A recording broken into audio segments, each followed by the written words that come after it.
This meeting is being recorded. Oh, there we go. All right. Hi, everybody.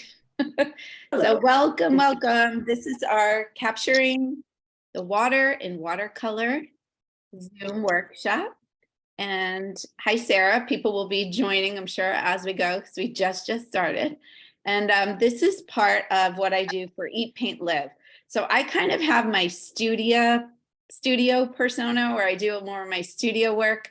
I'm trying to think of how to incorporate these two things. But because I used to run the plein air group, Eat, Paint, Live, with my partner, Charlie, my work partner, Charlie, and we have since dissolved it, and I just do it myself. Been trying to figure out how to incorporate that with my studio work and just sort of have one persona and one website and all of that. But until that happens, they're still separate. So, and it's kind of how I keep things separate in my brain as well. So Eat, Paint, Live is my plein air group. For those of you who don't know, I do workshops and I do events. And then these live Zoom workshops every month are meant to teach us some of those, more of those classroom skills and give us some practice so that when we go out and we're painting in plein air, we're painting outside, we don't have to, sit through a lecture or try to figure out those concepts. We've already learned them. So we just need maybe some reminders and then put them into practice, but the muscle memory will be there. So that's why I do these every month. And this month, I chose to reprise Capturing Water, although I've changed it a bit, but chose to reprise it because there's so many new folks who've joined the fold. And so welcome everybody who's new. And I also chose it because we're going to be painting the water very soon in Catalina. And anyway, most of us live near some sort of water or go visit water. And so I think it could be quite applicable for everyone. It's not just the ocean, it's also lakes and rivers and waterfalls and, any streams and things like that, that you want to capture any kind of body of water. So that's what we'll be doing today. So what do you need for today? Well, if you want to paint along, you can bring your colors and your paints, your watercolors, or if you want to use another medium, you can, you're welcome to, but I'll be really, more specifically talking about how to use some watercolor techniques, and I'll be demonstrating in watercolor. So blues and greens are great, but you can really use any colors. I love indigo for water. I love cobalt blue turquoise. And I love browns to get those murky shades as well. Titanium buff. I love to incorporate that into the shallow waters for the beach, because it kind of gives you a hint of the sand underneath. And actually, I'll show you an example of that. And yeah, really, that's about all you need. You don't have to get fancy today. We're not painting masterpieces today. So yeah, what I'm going to do is I have a PowerPoint with slides with examples of artwork, and I'll walk us through. And if there's any slide, I was thinking about this the other night, there's any slide and you're like, I want to try to do that, how that artist did that, because some of the paintings are mine and some are by other artists. We can stop. We have time where we can stop and we could try to practice how that artist expressed water. We could do that ourselves. Okay. And then at the end, I also have, I think, 3 or 4 different photos where I'll just take a vote from the group. And we'll see, who wants to paint. And one's a waterfall, one's a beach, that kind of thing. And we'll paint, we can take a little more time and paint that. Or if you guys would prefer, we could just take shorter time and try to capture a few different things. Okay. So feel free to raise your hand, ask questions, participate, share. If you've got some paintings of your own you want to share, please raise your virtual hand or just, waggle it up to the camera. Because this is a participative group. So before we start, are there any questions? Do you guys think capturing water is hard, easy, or maybe somewhere in between? It's hard, easy, medium, and fun. Thanks, Sarah. Yeah, it is. It's all those things. It just kind of depends. It depends on if you've figured out that particular thing. Right. So you may be like, okay, I can do still water. But when it comes to like a big crashing wave, not so much. Right. There's all different ways. There's no one, excuse me, my nose is so itchy today. There's no one right way to capture any element. So I'll show you guys some different ways. And these are all, I think all specifically watercolor that I'll be sharing. Ready? Here we go. Okay. Can everyone see this PowerPoint? Yes. Okay, Yes. cool. So I try to make things big screen and then it always gives me a problem because of my visualizer, but I'm going to try anyway and see if it lets me. There we go. Okay. So the artwork is mine unless it says it's someone else's. Yeah, see, it doesn't like me to shade. Oh, darn it. I'm gonna have to try it. Go back to the way we were before. Okay. Okay. So just some basics of things to keep in mind when you're painting water is the amount of light and reflectivity. So the reflections on the water, how reflective is the surface? Does it look like a mirror, that water, or does it look like it's absorbing the color and the reflections? I think everybody probably knows what I mean. You look into like a body of water and sometimes it just seems like a mirror shining on the surface. Other times it seems like it's a bottomless pit, you know? So, and that kind of also can relate to the depth. So is it shallow water? And if it's shallow, can you see things underneath? So is it clear or is it deep water? Usually the deep water is darker, appears darker.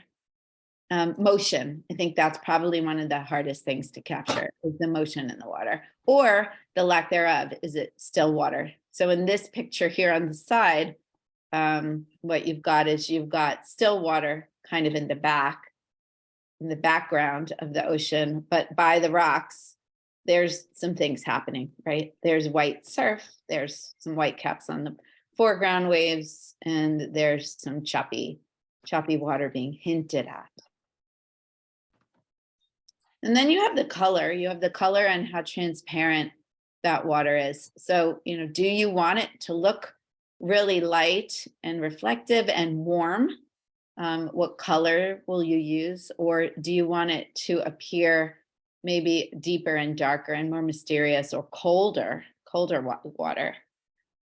The other thing is also what's under the surface. Oh, and to back that up, you can even see that illustrated here in this picture, where in the background, the ocean is stiller and also receding with that cooler indigo, but it's got the warmer turquoise up front, warming things up. And then the rock itself has a lot of warm tones of warm blues and greens, some combination of warm and cool greens, and then ochres. Ochres are generally warmer colors. And then the last thing to think about, one of the last things to think about is what's on the surface or what's under the surface. So, you know, how do you depict that? So I'll show you some examples of that. This is Lori Wiggum, who is a really amazing artist. She uses ink along with her watercolor. On a rough textured paper she usually works. So just some things to know, that using smooth, broad strokes and doing them horizontally is very, very easy way of creating a still ocean, a still and calm ocean. She's masterful. There's just a few brush strokes, right? But then when you get up towards the rocks, you've got what Lori has done is she's depleted her brush of the paint, that turquoise. She's depleted that here. Oh, sorry, that was supposed to be a circle. Let's try that again. Right here, you guys can see it. So she's kind of moved that brush, which doesn't have a lot of blue left in it, very quickly across this probably Arches paper. And so that sparkle, the bumpy paper, the texture of it has, excuse me, my cat's sitting right on my picture. I want to show you. Moby. Happens every time. And so the bumps in the surface, I call it the hills and the valleys. If you move your brush quickly and there's not a lot of paint left on it, if you've depleted it, what you'll get is this sparkle. You'll get the skipping of the brush and skipping of where the paint deposits. And that can help you to represent surf, foam on the water. And then what you also have here is where, trying to find where my mouse went. Why is it not?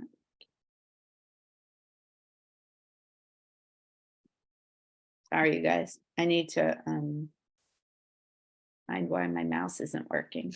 Give me one moment.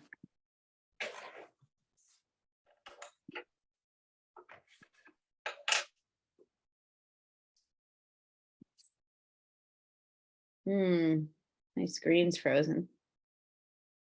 Anyone have any ideas about what to do about that?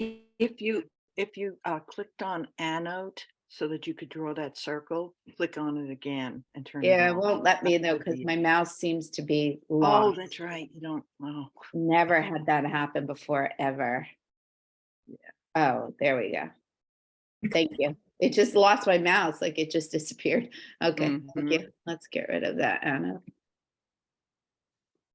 Doesn't want to do that either. Okay. So anyway, well, I won't annotate, but you'll see here in the middle ground that we've gone from the background being still water. In the middle ground, she's used some layering, some glazing of different sort of short and more diagonal strokes to create more action, more movement going on. So you go from still in the background to where there are rocks, the water will break around those rocks and often swirl and eddy around those rocks as well. And so you've got not just leaving some white here, which is super helpful, but also you have these little brush strokes of greens and sort of like cobalt turquoises that are creating a little more action. So all of those are very useful. Let's see. Okay. So I can't remove my annotation. It won't let me. So what I'm going to do is I'm going to stop the share and go back to it because I don't want that to be distracting. So let's see if we can. Okay, there we go. Maybe we'll be smooth from here on in. Okay. So varying the strokes, the size and the direction, as we were just talking about, can create energy in the water. And the more that you vary them, the more you change direction rather than have them nice and flat and even, the more energetic the water will appear. So that's how you depict rough or choppy water.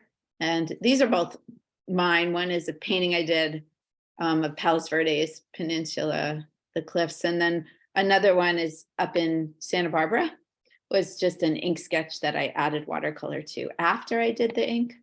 And there's some pencil in there.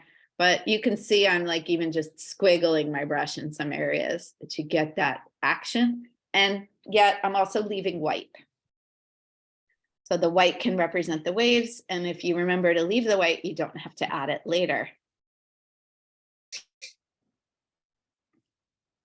If you want to have choppy waves, but you don't want them to seem like frenetic, then short horizontal brush strokes, almost making ribbons with your brush and then lifting the brush up, can really help indicate just little choppy waves.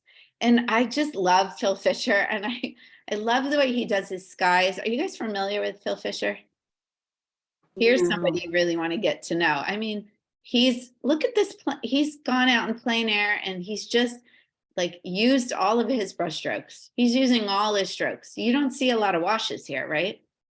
Washes being like a large flat, he's not washing. Maybe it was too cloudy and cool that day to wash, although it does seem to still be a nice bright day. But what he's done is he's just used mark making and dabs of color with a lot of white in the sky left around to create the action. So his big action here, I feel like, is in the sky. And then he's got these very purposeful colors, gradations of colors with the ocean and those choppy strokes. So there, yes, there's a wash underneath there, a thin wash underneath that goes from, it's a graded wash. It goes from ultramarine blue to turquoise, back to a little ultramarine, and then he's got some ochre here in the sand. And then he layers the different colors of the waves with those brush strokes right on top. And he even brings those waves right up the beach. I mean, isn't that fun? It's so much fun. There's so much going on in this painting, but it really works. I mean, the lighthouse, the boats, the tree, the grasses, the birds. I just love him. It's even got a crooked sail. It's not even straight up. But anyway, the way that you do that kind of brush stroke is, let's go here to the visualizer. Let's see if I can get that turned on.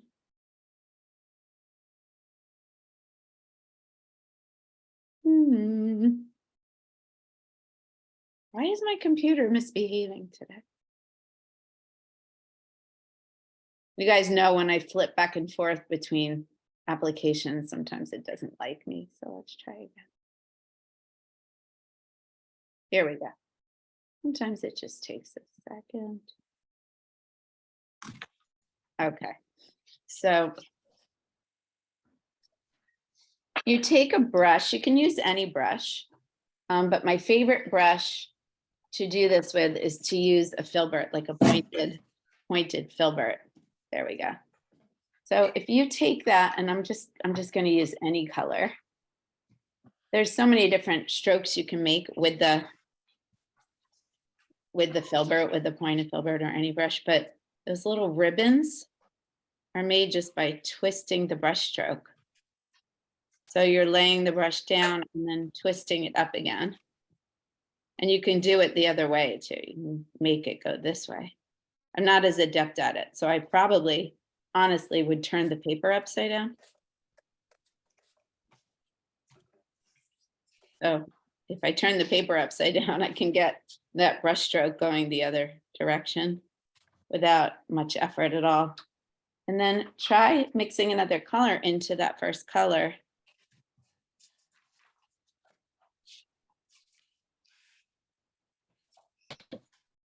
If you do these in long ribbons and you practice, you can really get the sense of it. You push the brush down and then lift it up, push it down and then lift it up. And while you're doing that, you're kind of also twisting the brush a bit.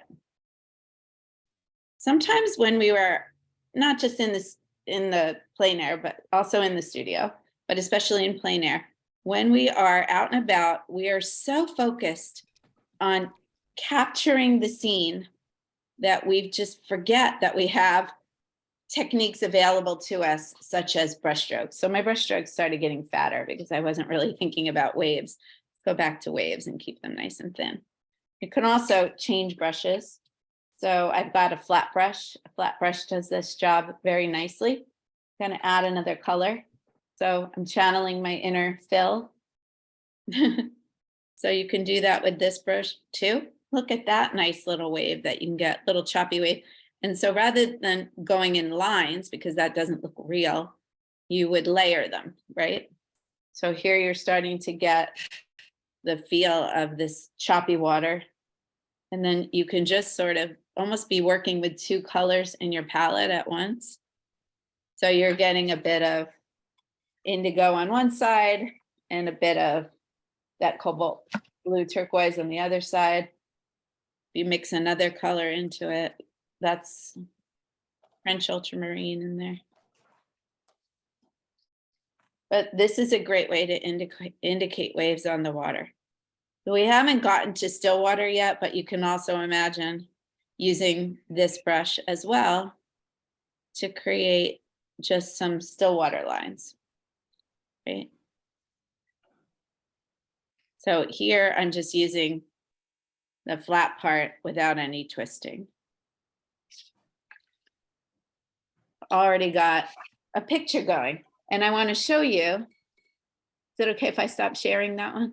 I want to show you one of my favorite paintings ever. This is by an artist. His name is Malcolm Ray. That's probably too bright. Sorry about the reflections. So I bought this in the Bahamas probably 20 years ago. And this is a beach in Nassau with Paradise Island in the background. And do you see how masterful this is with just a few brush strokes? So what you're getting here, and let me spotlight myself. And let me move this light because I feel like it's a little distracting. Okay. So what you're getting here is the reflectivity and transparency of that Caribbean water with the lightest of wash, but you're also getting a sense of depth with the variation of color, of the stillness of the water with just a few horizontal brush strokes. And some of them are bleeding. So some of them were done when they're wet. Those darker indigo ones were done when they were drier. And then you're also, I get the feeling of there being things under the surface, sandbars, algae, coral, whatever it is. I feel like it's shallow and I can really like feel what's under there. Do you guys get that feeling from this painting as well? Yes. So you don't have to always be literal, you know, obviously with detailing what's in there, but, and you sometimes less is more. So it's like 3 different colors, different transparencies that work, wet and wet, wet on dry, and a few simple brush strokes. One of my favorite paintings ever. It hangs in my bathroom, which is, you know, where you can sit and contemplate artwork quite often. And I'll show you this one because I talked about using titanium buff to sort of hint at things being under the surface. And this is the one that I did with the group on Friday when we were out. And so here I've indicated still water pretty much throughout using flat wash and then horizontal strokes over it. And just a little bit more action here over by the buoys since they bob and they cause a little bit of movement in the water. Okay. I just thought I would share those with you. How did you guys do with twisting the brush, and have you done this before? No, I like it. Good. You can do it with any brush. My favorite 2 brushes to do it with are a flat brush and a pointed filbert, but really you could use any brush. It's just about sort of figuring out how to press it down and lift it. And you'll get slightly different shapes each time you do it. Did anyone have a lot of success and want to share? If you do, you could just hold it up. Otherwise, we'll go ahead and keep going. I don't know. Jerry, okay. So let me spotlight you so everyone can see you, because everyone goes, ooh, ooh. Yes, Well, Jerry. Yes. Just 3 colors. And you let them bleed together, and you don't need a background wash. Like you've made one with those brush strokes. That's beautiful. Yeah. Nice Use work. 2 brushes and 3 colors. Yeah. Can you hold it up again, Jerry? Just one more time. Oh, sure. Yeah. By the time I spotlight you, and I'm gonna Keep come losing to them. you, Louise. Gorgeous. Beautiful, beautiful. Thank you. Okay. I don't even know what color the blue is. It's something I had left in my palette. So. It looks indigo. Oh, wow. Wow, Louise. Oh, that's pretty. That's That's gorgeous. pink. I like the pink in there. Wow, nice. Yeah, we're having one of those red algae blooms right now. That's Oh dear. that's Reality. great though. But I mean, you don't need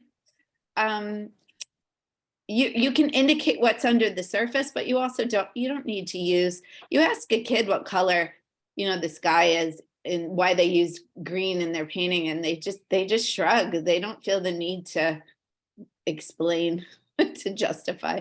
We can use whatever colors we want. I just got carried away with overpainting with different colors to see what would happen. So I love getting carried away with painting. not trying to create anything real looking, but Right, exactly. But it's beautiful. And it could be the start, you know, of a more finished painting if you wanted it to be. Yeah. it's Anyone a else? technique with the filbert. I love that brush. Thanks so much for turning me on to it. I You're just love it. welcome. I need to develop my own set of brushes. I mean, you know, there are a lot of artists who get a line of brushes and they'll sell their favorites. I feel like I need to do that because I definitely You should definitely get on their do that. list and try to get them to give you a cut. Because I bought several different sizes of them. Yeah, and get a cut from it. Yeah, I mean, I definitely play favorites with the children. Anybody else want to share? I don't see anyone. Okay. All right. I want to see the filbert, if I Oh, can. the filbert. Yeah.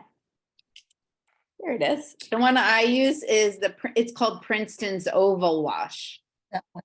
Okay. but that's what it is. No matter what you call it, it's a pointed filbert. They call it an oval wash. I have a piece of tape on it because I had to loan this out at a class the other day and I definitely wanted it back. This is the 1/2 inch size, by the way. Oh. Yeah. Okay. Thank you. You're welcome. And it's the Aqua Elite, by the way, not the Neptune series. All right. So thank you to Phil. This is Jose Cano. He is an amazing watercolor artist. If you go to his Instagram, Cano Gallery, just know you're gonna be intimidated. But he does videos and it's really great to watch him do what he does. So this is a different painting than some of what he usually does. And I love it because he has not used any masking fluid, I don't think, and he has not used any white on top of this. So this is all just using scumbling and varying his brush strokes. So scumbling can be a great way to create like a lot of energy in the wave, big crashing waves. And obviously you've got those diagonals in there that are helping. But what you could see here is that one wave that looks sort of smoother, that turquoise wave to the right. I'm afraid to annotate now because it wasn't working for me before, but you see it, the one that's to the right that doesn't have a lot going on. And then you're able to focus on that big crash on the left that goes diagonally downwards. So what you've got here is a lot of layering. It's a layering of transparencies, of colors going from light to dark, and always, always leaving a lot of white. So, you know, if you just look at the brush strokes separately by color, you've got like dots and swirls and diagonal sort of jaggedy things. And then up at the top of the wave is the most motion, is a lot of scumbling. Do you guys know what scumbling is? No. Okay, let me explain. So scumbling is when you sort of smush the brush down. Everyone's probably done it. You sort of smush the brush down and you let it sort of do what it's gonna do. I'll show you now on my visualizer. So you probably can see it better if I use a nice juicy mix. But scumbling is just sort of letting your brush dance along the paper. You might not want to use your best brush for this, although good brushes can take it. They really can. But you may choose to use a different brush, and you can use any brush to scumble. You'll get different marks. It's really fun to scumble with a fan brush for ocean. Now I'm using a flat brush and I'm getting different kinds of marks than I got using my round brush. Try it with a fan or a mop. Let me see. Try it with a mop brush here. I'm going to change colors. So you guys can go ahead and do this along with me. The more paint you have in it, the less of the sort of pieceiness of the scumble that you get. Right? As you deplete the brush, you get a lot more white in there, a lot more air in there, and you really see the marks more clearly. So it's like, this is the beginning and that's the end. This is the beginning and then that's the end. You can get a lot of energy in there, and then, you know, you can go wet and wet as Jerry did before, or you can let things dry a little bit as Jose Cano did, and layer on top of that with more scumballs. And again, remember just not to cover up all of the last layer you did. So the key to watercolor is the layering If you cover up all of the last layer, then you don't get the contrast, right? And you lose your whites. But even in the areas where you're not covering white, you want to have that last layer shining through, and that's how you get the transparency, the depth, and the sort of, how did she do that factor? Is this what you mean, sort of this back and, oh, heck. Who said that? this- Mary Ann, is that you? No. No, it was me. I keep going in and out something with my computer. But is this what you mean? Kind of just back and forth like this?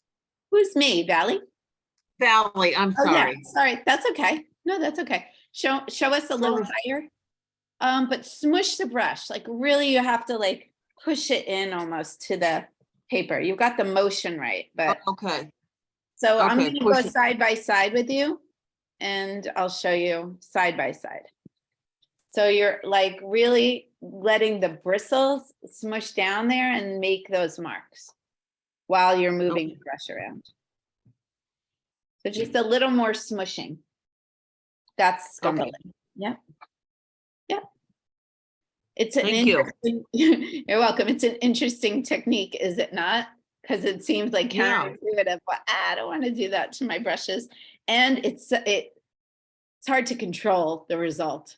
You have to have some degree of acceptance over the randomness that you're going to get, the lack of control of the end result. But if you can just embrace the idea of what the result is going to be without having to have specific control over every single shape and every placement, you know, then you can have really wonderful results with it.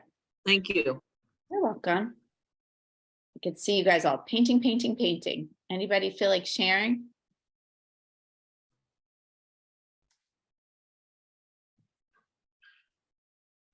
Say your name if you're going to share. Okay, Louise, I got you, but usually I've got more than one row of Hollywood Square. So, oh yeah. So you went right on top of the other one, or is that a new one? Yes, and then some, it's an interesting way. I think you can get the waves, the water to go up at the top. That was through Scumbly. Yes, that's Getting, beautiful. Yeah, very nice. Really nice, Louise. Thank you for sharing that. It's gonna be mud pretty soon, but That's okay. You're conserving paper though, right? interesting. Oh, the layering, it doesn't have to be mud. It depends if you stick with the same colors or not, right? No, I'm varying it. It's interesting to see that variation by adding new colors. So I added yellow, this kind of a yellow orange this time. So Yeah. Does anyone feel discomfort with this? Does it feel like slightly uncomfortable to do this? wonderful. Good. Mine's just a big mess. I mean, it's You might have had too much liquid in your brush. okay. Yeah, because if you're just getting blobs, and you're not getting mark making, I would say, then you probably have to deplete the brush more. So let's say you're doing that on a painting. You've started this painting and you're like, okay, now I want to add some scumbling. Well, if you start off and it's too much, what you can do is go to your scratch paper, go to scrap paper, and just keep depleting until you get sort of just to the point where you like the marks. Then set your scratch paper away and then go in on the painting. Okay. When you're depleting the brush, you know, you've got to sort of test it because you don't always know where it is, each brush and how much you've loaded it and how much you've depleted it. You don't know until you actually do a little test of it. So the thing with the test is like, once you get it perfect to the part where you like where it is, then you only have 1 or 2 chances to finish it, right? Because you're depleting it more and more. It's like a snapshot in time. So you might have to do that a few times. Okay, you're kind of waiting till it's right at that sweet spot. Worth it though for the results. All right, so let's go back here. So obviously there's a bit of scumbling here up on the top. There's also squiggles. There's different brush strokes, and those strokes get more rounded as you get to the bottom. So they're almost like half circles. What you don't see a lot of is vertical. There's not a lot of vertical strokes in a wave in ocean. More diagonals and horizontals. So here's a wash. Here's one I did. I just did a really big loose wash. So similar to when I showed you that picture of the Bahamas, sometimes that's enough, just a big loose wash. I dropped in some color. In the middle, I dropped in a green. I layered on just a couple of flat strokes. And then where I wanted my energy was right up at the rocks. So here's where I made a few random marks, not necessarily scumbling, but just sort of pushing the brush down and lifting it up. So mark making with the tip of the brush. And then you can see I used the spatter technique to just give a little hint of spray. So I could have done it in white, but I didn't have white with me when I was here. So I just did it in the blues and beiges. Doesn't matter that surf isn't necessarily, I guess, beige, but I just wanted that movement there. We all know how to spatter, right? So it's the contrast of there's a busy sky and a busy foreground. I needed a very simple way to indicate a calm ocean in a uncomplicated middle ground. So there's my spatter. Oh, I wrote also note how using diagonal strokes in the rocks is a contrast to that still water and action going on in the sky.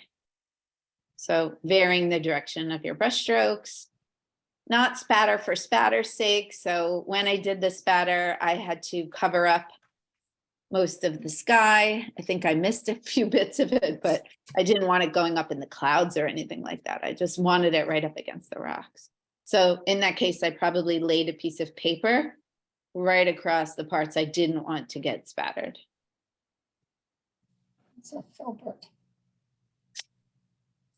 And just again, it's in the one I showed you with the Bahamas, touches of color that you just drop in wet and wet can be used to hint at things that are going on under the surface of the water. So I did this one on vacation before I really learned how to paint watercolor. And I used ocean water, and I was in Mallorca, and I went on this trip by myself because I was burned out at work. So I just said, I need to get away. And a customer had emailed me from Mallorca, and I said, where's that? So I looked it up and I just booked a trip there. That was my vacation. I think I had been 21 days in the Middle East straight. And so I was like literally burned out. Like I was hot and I was just needed a vacation. So I booked this art vacation for myself, and I took my travel watercolor kit with me. And so I didn't really know what I was doing. I don't think I did any of this on purpose, but I love this painting because it's free and happy, and it reminds me of my vacation. Or, I remember that day so clearly. I don't remember all the days there very clearly, but the ones where I painted, and I have, not just the painting itself, but I sat there and really observed and was in the moment. Those are the times that I really remember the most. So here I've got blossoms going on and blooms going on, but I was trying to indicate that there was a lot going on under the surface. There was a lot of rocks under the water and a lot of plant life under the water. So we couldn't swim here. But this is just using a wet and wet technique. So while that original wash of turquoise or green, whatever it is, maybe it's phthalo green, while that was wet, I just laid in another color on top of it. So do you guys want to practice that right now? It's so easy. Sure. I think maybe a lot of us have done this before, but if you don't mind practicing. And it can be such a nice sort of way to start a painting. So I have blue water now. My water's not going to be clear, but that's okay because you guys can just see it better. So you can wet the paper to start or not wet the paper to start. It doesn't really matter because once you lay a big juicy wash of color down, it's going to be wet enough to layer another color in there. So I'm gonna try to recreate the colors in that painting. I think this is what we had. Remember, if you wet the paper, that your paint has to be a little bit thicker because the water on the paper will dilute your color. And so you might end up with a lighter color than you thought originally. And then afterwards you're like, oh yeah, the paper was wet. So I'm not trying to paint a scene right now. I'm just practicing the technique. You can see that shimmer on the paper. Okay, so it's super, super wet, right? So if I layer in a color right now, it has to be thicker, or otherwise it really, I'll have no control over the spread. So I made it a little thicker, this indigo. And I kept the brush moving because if I sit there and think about it, I'm gonna end up with a dot. That's what happens when you're not thinking, is you end up with a dot. But if you keep it moving, you get a line and that line spreads. Okay, trying to remember, think what the other color is in here was. Something like an ultramarine. Something like that.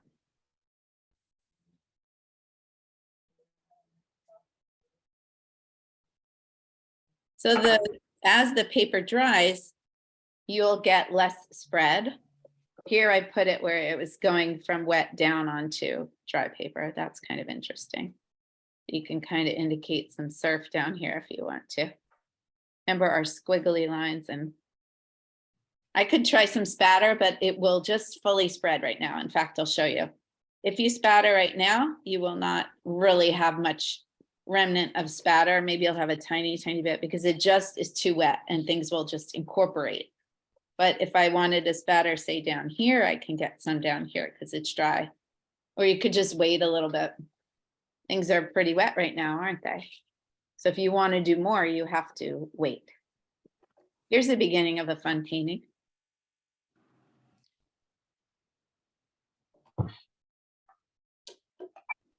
And then maybe I'll scumble a little.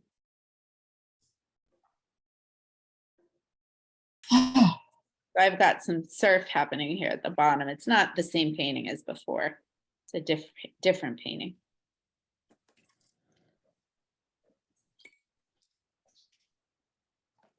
It's a lot of dark right here in the foreground, in the middle of the painting. That could be a challenge.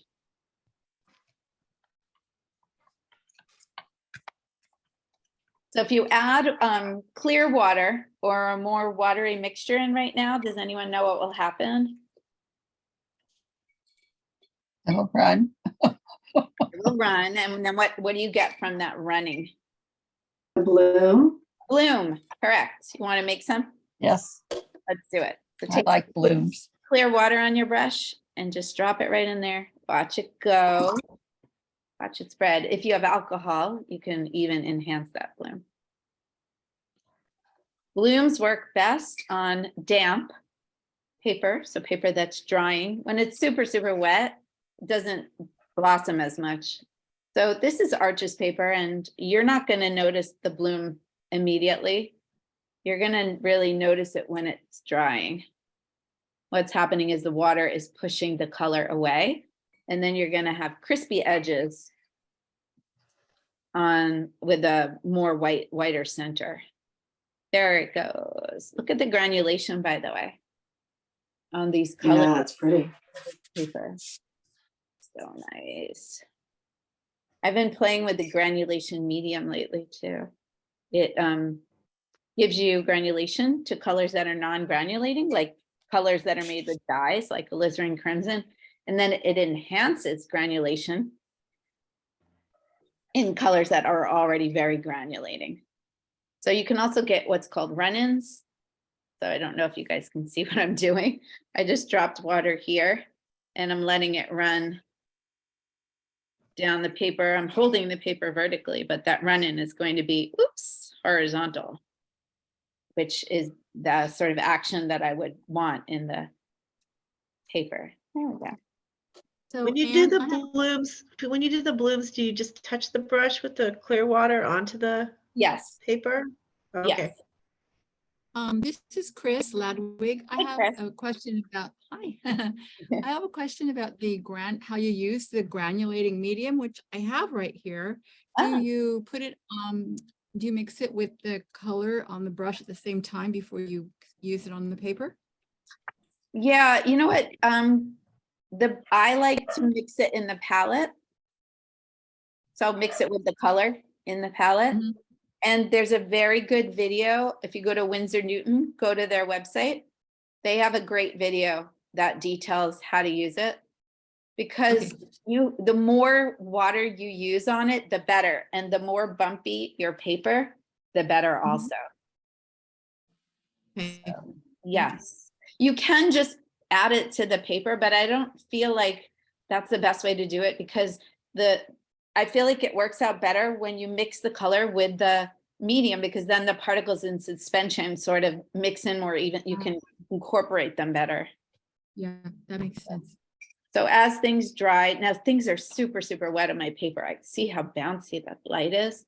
But if I set it aside for a minute, I can, there we go. That part's not that much. So anyway, we can get some really great blossoms and we're probably getting ahead of ourselves with the PowerPoint, but that's okay. We'll get to it. You can also spatter water. Look at that. Look at that. Isn't that nice? Again, you have to be at a certain level of dryness, but not all the way dry. But you spatter that and all of a sudden you've got some sparkle in or action movement going on in there. Now I'm going to set that aside because there's like enough happening right now. Anybody want to share what they've done? Probably really Valley. well. Go ahead and raise your hand if you do, because I heard a lot of This is Valley. Valley. Okay, I'll come to you. Spot you for everyone. Beautiful Valley. Nice. Yeah, that's pretty. Yeah. Luscious Heidi. color. Heidi. Okay, coming to you, Yep. Heidi. Oh, that's pretty, Oh. Heidi. Wow. Heidi, what colors did you use there? I know it's hard with the back. Yeah, sorry about that. Yeah, I should take away the background. I That's okay. used ultramarine and I have some green in it mixed. It's sap green. Beautiful. Yeah, I love that color combination. Thought I saw some yellow in there. Sherry. Now that I know the colors, I'd like to see it one more time, please. Oh, yeah, let's go back. Sorry, let's add you there and then I'll take you away. Could you show it one more time? Yeah, let's see it. Can you Where are see you? it? No. No, we just see women's history. Oh, sorry. Let's see here. Oh, there we go. I know it's tough. That way, to the left, Higher. higher. She loses it that we higher. lost it. No, it's We're getting your back. Yeah, I have sorry, a I gotta get ghost rid of this hand. background. Yep. Yeah, you can show us later. That's okay. Jerry and then There's Louise. mine. It's still moving. Still running. Yeah, that's pretty. It's Jerry. still moving. I like it moving. I like what it's doing. Yeah. Nice. Yeah. That's pretty. I like it when it moves. I like the Anyway, that's texture on me. the paper too. Okay, Well, Louise. I'm using the cheap paper, the I know, hard I could sloth tell. paper for classes. I can tell, but I like it. Okay, you're up, Louise. Is it wet, dry enough to share with us? Oh, yeah. Oh, wow. Pretty. Great. Turn it back upside down because it's running. I'm sorry. Oh, yeah, that's okay. That's really pretty. Oh, thank you. Like your little. It's almost a landscape. Yeah, yeah, I like the purple sky. That's nice. All right, let's go back here. Okay, let's do some more examples. Sand in here. Okay, so you can also drop in colors when you want to indicate reflections. That is also a great way of indicating reflections. You just have to be, more purposeful about where those colors get dropped in, like I did here with this glacier lake. I did not want to have the very detailed reflection of the mountains. I just wanted to hint at it.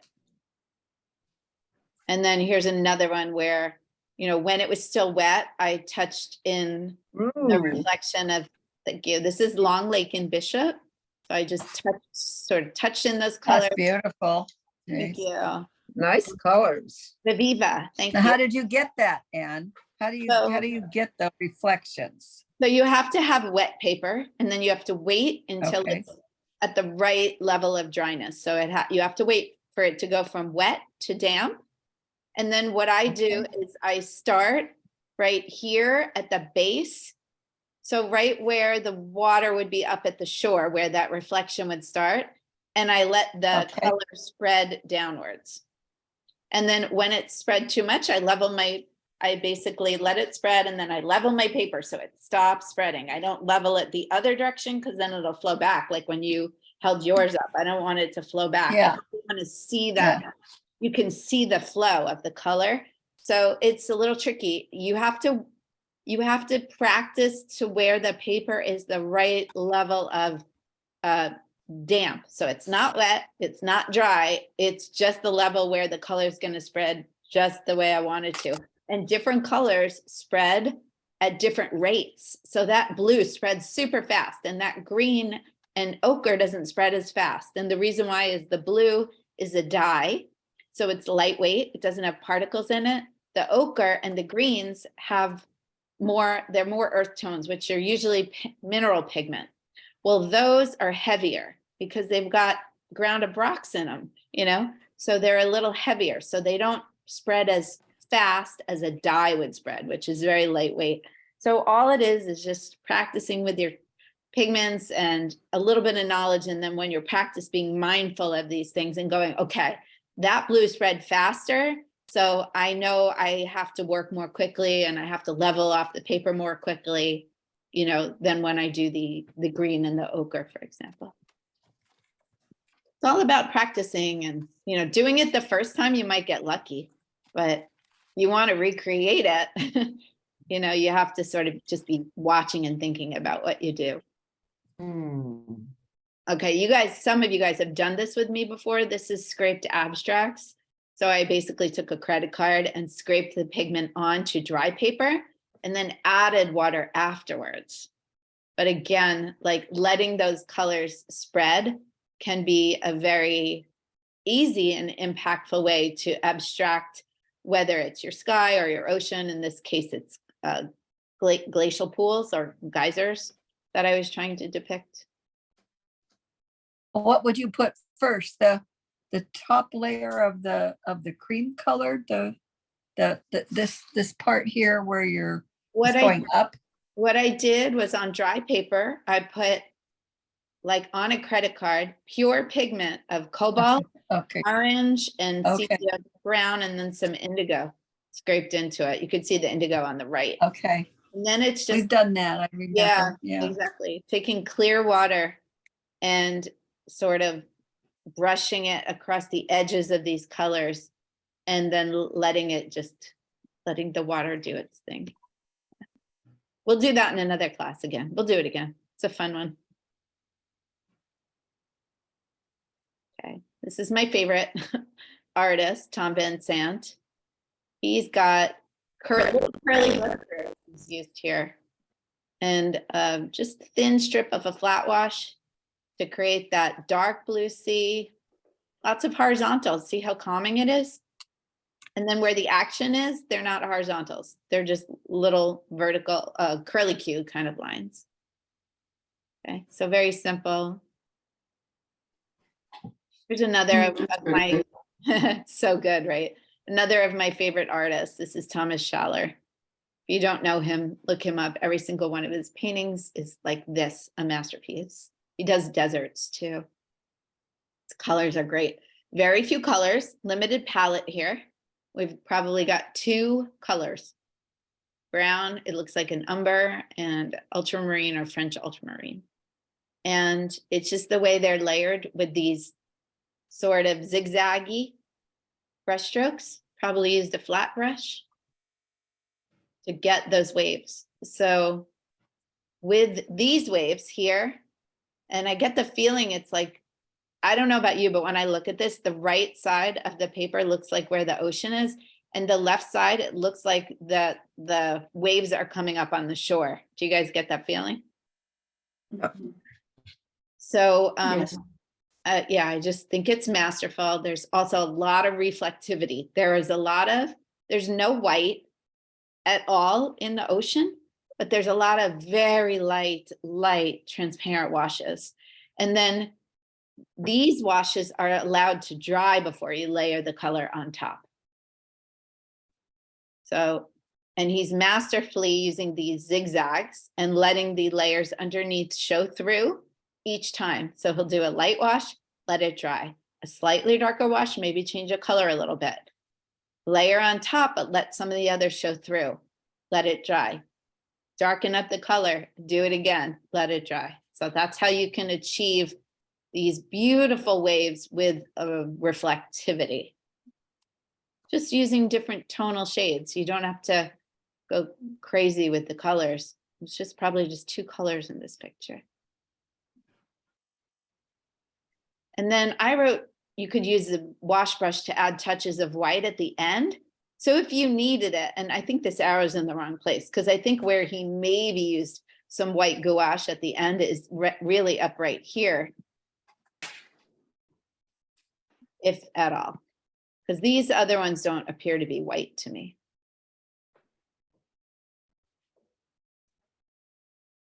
Okay, go back to that and undo that. Okay. So this is one of mine. So this is kind of similar to this little technique I just showed you earlier when we were doing the wet and wet. So you can just work around the white of the paper and use dark and light shades to get crests of waves going on. You can kind of see I used some curved brush strokes, but I left a lot of white. So you don't always have to use masking fluid or gouache, but those are your options. I really do prefer the white of the paper when I can achieve it. Okay, another tip is leave white at the base of the rocks and at your coastline. And that'll seem like you've got foam or white caps that are crashing. It also adds that sparkle that we love in watercolor, having just that little bit of white in places, strategic places. This is one we did during one of the classes, so you guys might have done this with me. I did that one, I remember. Yeah, this was a hard one, but fun. One on the right was my favorite. The one on the right. Oh, it was, what was this called? It's up in Pebble Beach. Cap Beach Rocks or something like that. Yeah, that was fun. That was a fun one. So you can also use the white of the paper to, and kind of combine that with grays and with greens, because the white of a crashing wave is not just white. It's blue, it's green, it's gray, and it's whatever else is reflecting into it. So if you want a lot of movement, you can kind of go a little bit more vertical.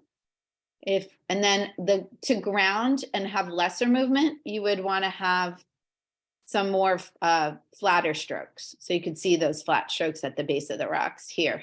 This is Sterling Edwards, who is another really amazing, also does these luminous desert paintings. Sterling Edwards, you might want to look him up. He's great. If you want more carefully placed or intricate foam, then rather than trying to use negative painting, you might want to use masking fluid. So this painting is not mine. I don't know why I didn't credit it. Sorry, I didn't credit it. But this person has, you could tell when you know the tools. This is the PBO marker they've used probably to create these little squiggles and dots. And then over those, that the artist can paint freely with the wash of this phthalo green and go from dark to light, can also paint the blues in the backgrounds very freely. And then when those blues and greens are dry, can take off the masking fluid, can remove it, and add a little more like shadows and details. So it's not just pure white in there. And if you guys look closely, you can really see it on the wave to the right, that those whites aren't all pure white. They have touches of gray and green put into them to sort of tone them down a little and make them look more realistic. And then you've got white gouache you can use also. So white gouache, you just paint over. And this one is done using a scumbling technique, like we just practiced earlier, just done on a dry blue with white gouache to create these white caps. And it looks nice, doesn't it? I think it looks Mhm. kind of rough, but it looks very pretty. Mhm. Oh, here's some blossoms I did. Those really showed up, huh? Kind of crazy. Okay, I so remember that one. yeah, we did the same. Yeah, that's right. So this is talking about reflections now, not waves. So we did this where the lake was very still in the background with the horizontal strokes. It was like a sunset on a lake with these 3 boats. And then we use broken strokes. So broken horizontal or curved strokes are the best way to indicate reflections in water unless the water is perfectly still. So you want to use broken strokes. And for the most part, try to avoid horizontal strokes because you very rarely see that unless it's the mast of a ship and you know, the angle is head on and the water is extremely still. And even then, I think it can be a tough thing to look at in a painting. It could be so disturbing, you know, like an optical illusion. So you want to use broken strokes. And you probably remember when we did this, Jerry, you sort of swing the brush Yeah, sort of back actually and mine forth. came out pretty good. That was, I thought everybody did great during this lesson. I remember this lesson. Okay. So when you're doing waterfalls, here's a different kind of water. You leave a lot of white to indicate the foam or the streams, but here's where you can go vertical with your strokes. Waterfalls, you can go vertical, and then as the water moves over the rocks, you just bend your vertical strokes. So you can kind of see they're not straight up and down. They're bending because they're going over rocks. So you're helping to sort of hint at the form that's underneath. And here on the bottom tier, you can see they really bent because they're starting to now go down like this. And then at the bottom where the water starts pooling into the flat river, this is where they start to get a little bit more diagonal or horizontal versus vertical. You've got more straight ones coming down here, here, and it's just a hint at it. And then also you can little dots in the rock that'll seem like more like foam. Got a lot of techniques going on in this one. Okay. So there's a lot of different approaches that you can use. And I think it's just about experimenting and seeing what works. Right. So we've got, what time is it? We've got some time. 11:08. So we could paint this waterfall. We could, this is more about reflections than it is water. This is a tough one. I took this picture. I've been meaning to paint it. It hasn't happened yet. I think I have another one that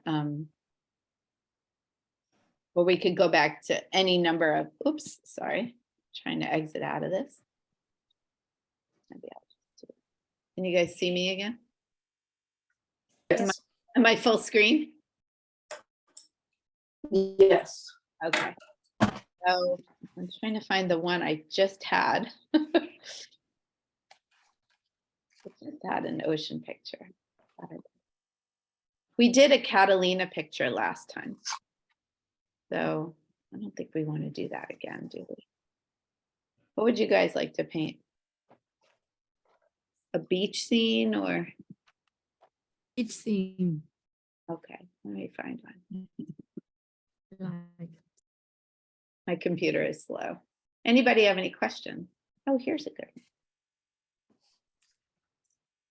How about this one?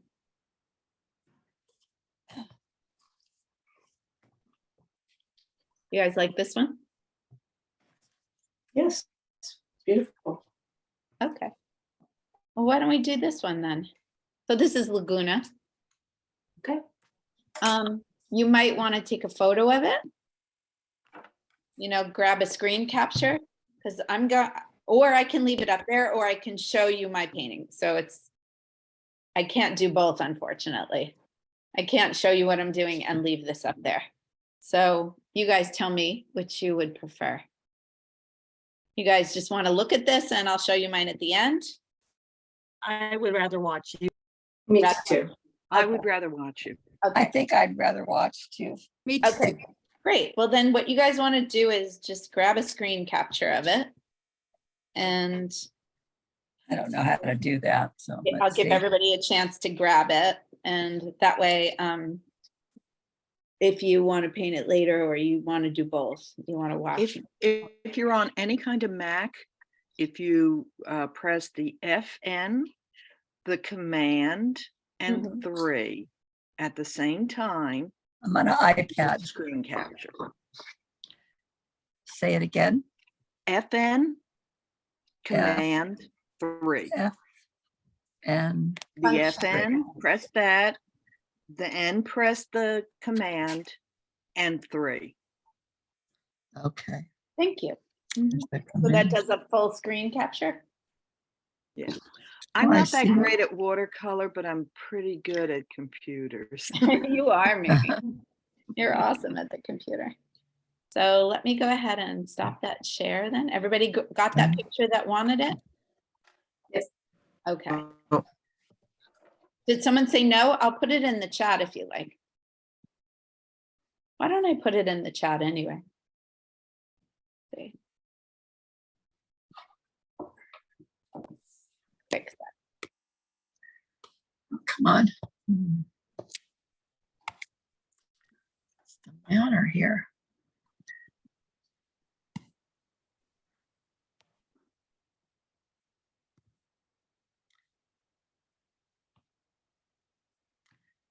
Yeah. It'll just take a second, but I'm putting it in the chat right now. And then did everyone get my Venmo? I'll put my Venmo in the chat again. No pressure. Just so you have it. Everybody's always asking me. Okay, there we go. Now, let's go back, put my visualizer on. There we go. So I had to take a picture of it too. Some of you guys left and came back. Is everything all right? So I'm gonna put the horizon slightly off center because this picture has it straight down the middle. The horizon, but we're gonna make this more of an ocean painting, right? So we don't need as much sky for what we're doing today. So I'll just rough in a little bit of land here. There's a rock over here. I'm just not going to fuss too much about the composition here today. Normally, you know I would. We've got some rocks leading their way out here. You guys interested in doing a paint out in Laguna, by the way? Yes. Sure. Yes. Me too. It's been a while since I'm going to put a Crystal Cove one in as well pretty soon. Okay, so I'm just going to put this here and then I'm going to erase it. I do not want it staying there, but I want the guidelines here. I know it's real light, so I'll hold it up. So this is going to be the crest of my waves. This is going to be the end of that wave, and this is going to be the color change in the beach.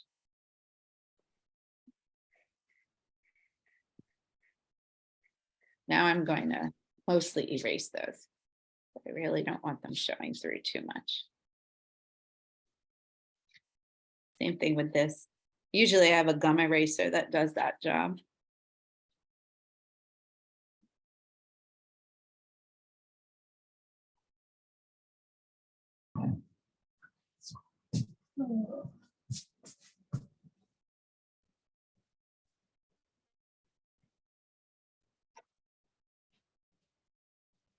So I'm not going to wet my paper overly because we'll never get anything done, right? We only have, I don't know, 20 minutes or so.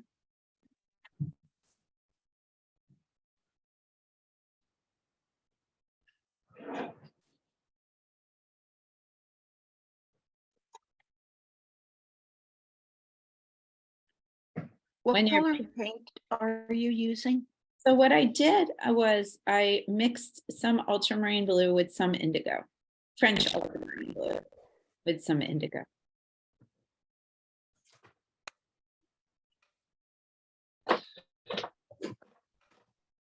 And now I'm just watering that same color down a little bit more. Because that's what I see when I look at it here.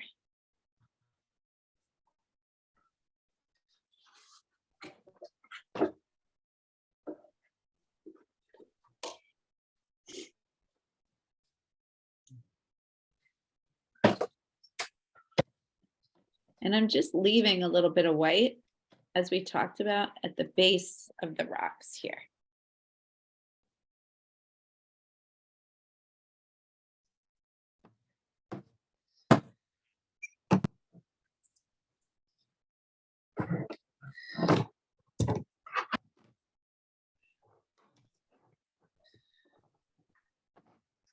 I'm going to just create the shape of the top of this wave here.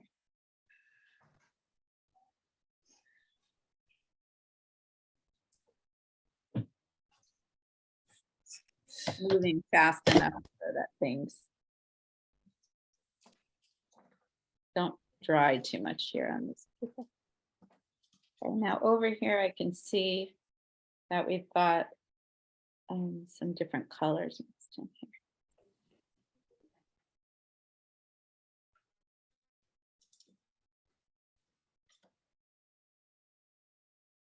I'm just starting to build that negative space.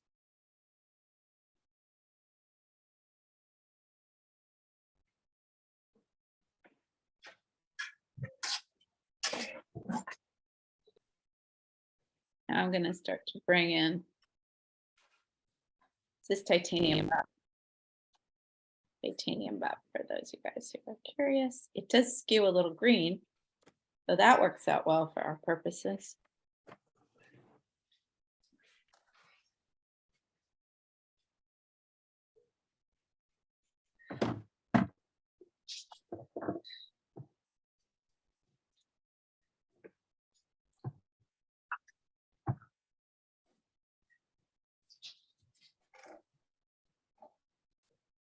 And your right side is off the screen.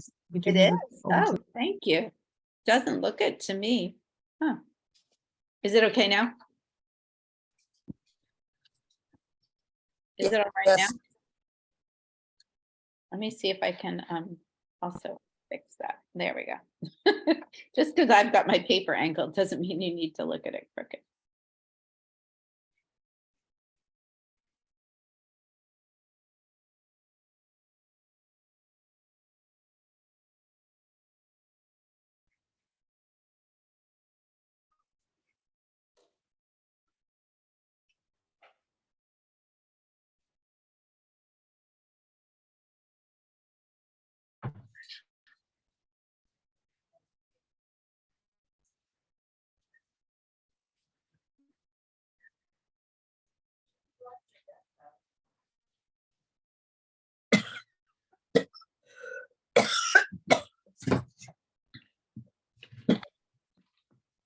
You okay?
I'm going to use these brush strokes here, but I'm going to leave a little more white than in the picture, I think.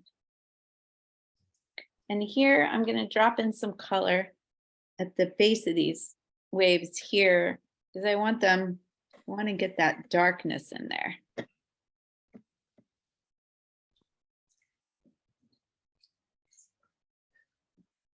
And it's still wet, so it'll flow a little bit.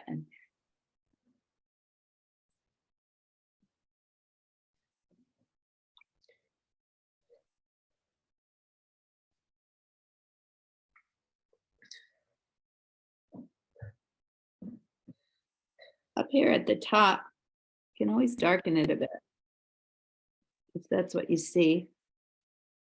I don't want a lot of action in the background. I feel like you've got the rocks, you've got the foreground surf, a lot happening, but I can darken up that horizon line just a little bit.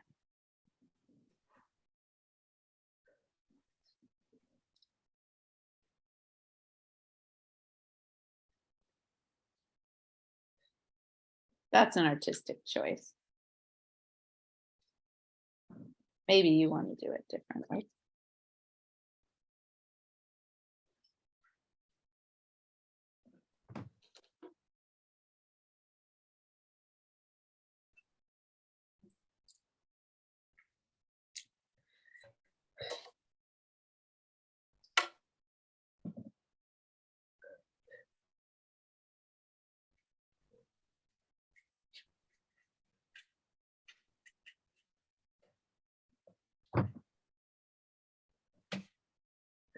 Oh, I think that was supposed to be blue over there.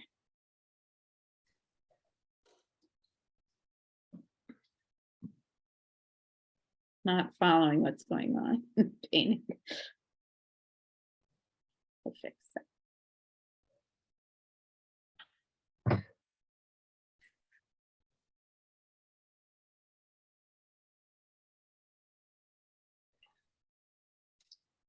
Got the beginnings of some shapes carved out.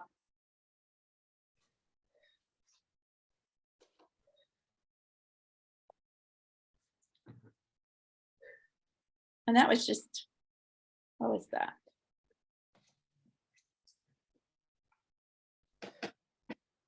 "15 minutes. Now it's real wet, so it's got to stay there for a little bit.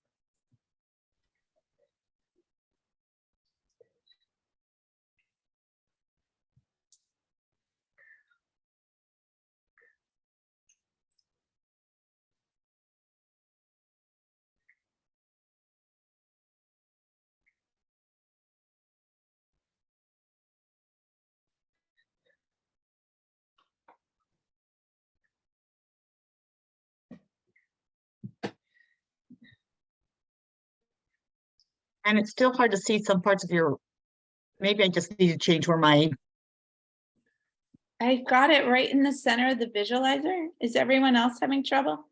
Anyone else having trouble, I should say? No, no. Okay. I don't Seems know. like it's right in the middle. Yeah, I can see it. I think it might be the way your view screen is on then. What color yeah, are I you think using on I've got the rocks? people block. What color are you using on the rocks? So it's a mixture of cobalt blue with raw umber. Okay, thank you. You're welcome.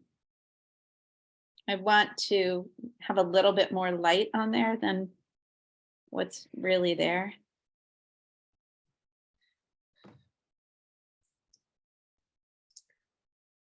And I got to remember to leave those little white caps in there too.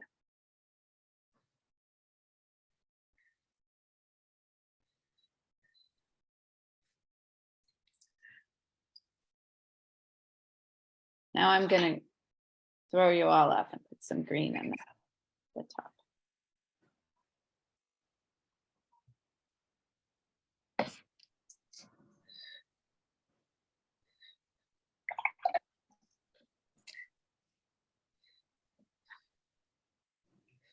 not even tall enough to have those trees be correct because I blocked them off and I didn't do my composition drawing. So if I take my tape away, maybe I can make it happen.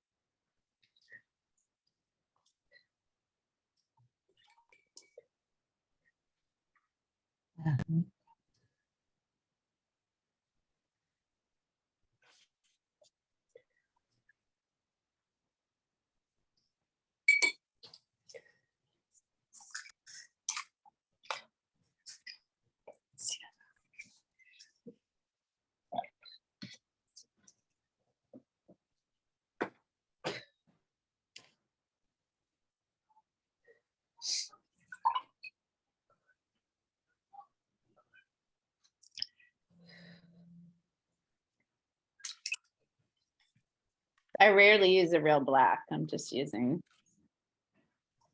a mix of the ultramarine.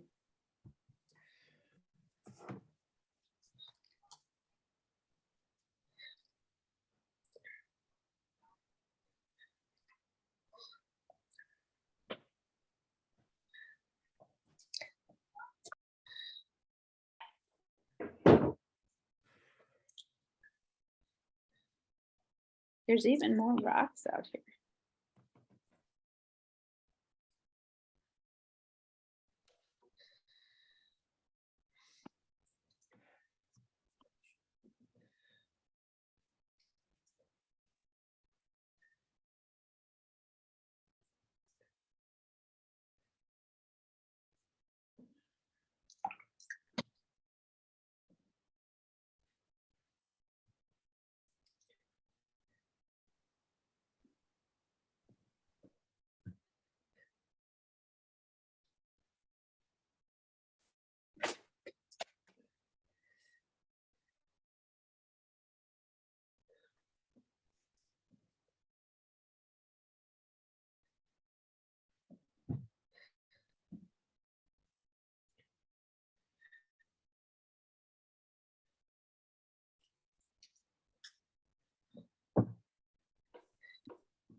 There we go.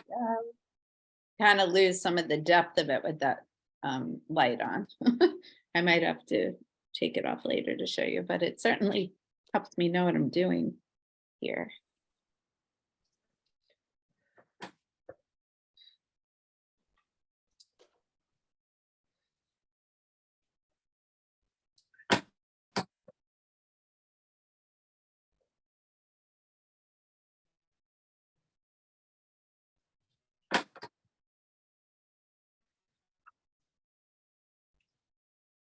I didn't test that color and I wanted it to be brown. There we go.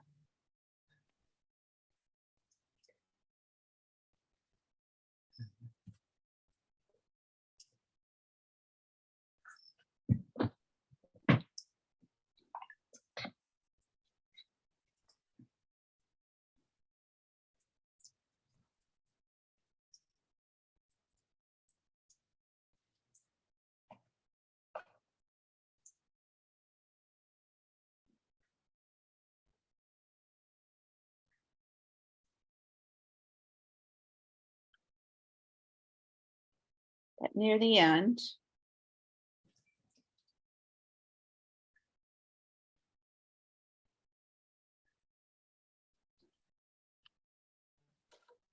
sometimes I use my fingers to blot things.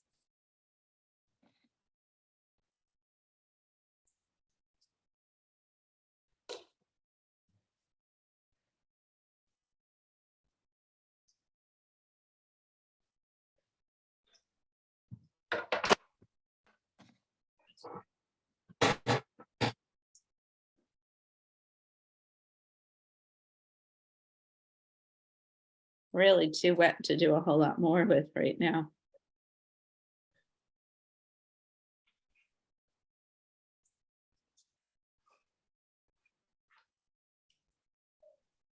I'm gonna try to do a little bit more.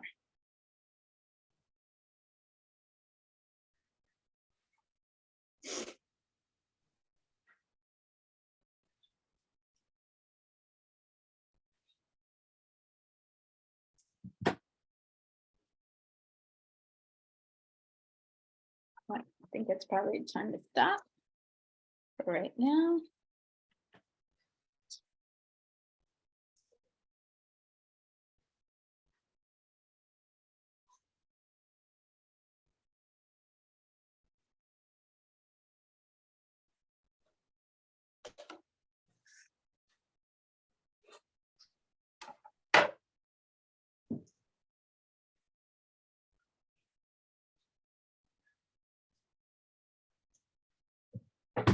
Give the rocks a little texture. Put that on at the sky. So we didn't have time to do sky today. That's okay. That's beautiful. Yeah, it looks great. Thank you. There is a lot of light bouncing on it. So let me see if I can just show you in more natural light. Wow. Yeah, it looks good. Spotlight it. That's amazing. So can you guys, who needs a little more? I think there's those darks maybe need to be, I don't know, blended out a little. They don't look so cohesive, but like now they look a little better. Maybe even just a little more blended out, or at least brought down. See how I'm just sort of bringing that color down. Now it looks more connected. So I used a few different techniques. I thought about transparency, movement, preserve the white. Up here, I lost some white. So what I'm going to do is I'll take a little bit of gouache, or to take my little pen, which is called the Signo Broad. And literally, I don't even have to pull out gouache. I can just do a little teeny bit of white, and now we've got a highlight on everything. Ooh. Yeah, even over here on this rock, I can add a little white highlight to it. You can even add little dots of white if you want to indicate some spray on the darker rocks. The way to do that very easily is just to kind of go like that. Can you guys see it now? It's so subtle. And you can even do it in here. So just like little bits of, they don't have to be dots. You can make actual shapes with them. Just to show you guys a little bit of something. So subtle. But I'm happy with that. I'll probably put a little bit of a sky something in it, but don't even need it. Yeah. So using lots of different brush strokes. Thank you. Would anyone else like to share? Or did you get Maybe. watching? Or oh, great! This is Thank Valerie. you, Valerie. There you. Oh, I didn't mean to mute you. Oh, I just muted it by accident. I was trying to spotlight you. Can you unmute yourself? Sorry, Valerie. My bad. I just hit the wrong button. I'll come to you next, Deb. Thank you. Oh, Valerie. Nice. So pretty. Very nice. Yeah, you got your colors, I think placed really well. Beautiful. Was it fun, Very good. Valley? Did you enjoy that? Yeah, I loved it. I think the trees should be darker, but that's okay. That's okay. I'm happy with it. Sort of. Good. Good. Okay, I'm coming to Louise, and then Deb, I'll come to you next, okay? Sorry, you're still on mute, Deb, so. Oh, Ooh, lovely. Oh, wow. Wow. that is gorgeous. Wow. Very beautiful. I kept having trouble seeing the image kept going from my phone all the time. So Sometimes you make it up, right? I made it up. That's okay. Beautiful. Yeah, I See was it for 3 struggling. seconds and then. I was struggling to see details without my glasses, and I'm looking around. I'm like, where are my glasses? Now I see my glasses. But yeah, that happens. Sometimes you just make it up. Thank you for sharing. That was gorgeous. Okay, you can lower your hand once I come to you. Ooh, Oh, Very nice. pretty. Wow. There's that one. And then this is what I was doing earlier when we were doing the practicing Oh, the brush. wow. Nice, nice. I love it, Deb. Nice brush strokes. Beautiful. Okay, I'm coming to Sarah. All right, go ahead, all of you guys. Thank you for participating. I love it. Wow, pretty. Oh, Sarah, Sarah. oh, Ooh. I like that. that's really nice. wow. I had to make Really it up nice. because my camera didn't take the picture very well. Beautiful. Thanks. Yeah, so simple, just like little suggestions of everything. Now, this is just a small paper, 4x6. I'll have to find envelopes because this will make a nice postcard to send Yeah, Yes. in and on. yeah, Thanks. you're welcome. Yeah, okay. And still, Marianne and Ginny. Still working on that? Oh, that's pretty. Oh, Very- lovely. Wow. That's gorgeous. Just one value darker at the base of things will really make everything pop. But Okay. your Right. brush strokes, the directions, everything's so nice. Oh, thank you. Really pretty. I like that your hillside is green. You made it green. Yeah. I don't know if it really was green. I didn't make mine green, so that's cool. I used the photo. I had it screen captured and I went over and I looked at that. And it's way greener than what's in the photo. But Mm. Funny. Yeah, I but just enjoyed this, Anne. I'm Thank so you. glad. You're welcome. I needed Okay. this. Yes, I did too. Ginny, you are up, and then Jerry. Guess what this was an exercise with? My favorite brush. Oh. Yeah, wow. Look at the map Very nice. in the background. Wow. Outstanding. Yes. Your You dagger. guys are so good. Yeah, dagger's good for that. Yeah. Good for movement, for sure. And ribbons. I forgot to mention that. Nice. Very nice, Ginny. Okay, Jerry, I'm coming to you. well, I didn't have a picture because I Not least. couldn't do it. So I just did what I had to do. There you go. Aw. Oh, that's It's pretty. It's not done yet. I don't know what I did wrong on the top when I made the first streak, but I don't know. I'm gonna let it dry and see what happens. I need to put some rocks in there. Yeah, you can fix the think angle. I It's the can fix angle of it. the horizon. You can fix that. Yeah.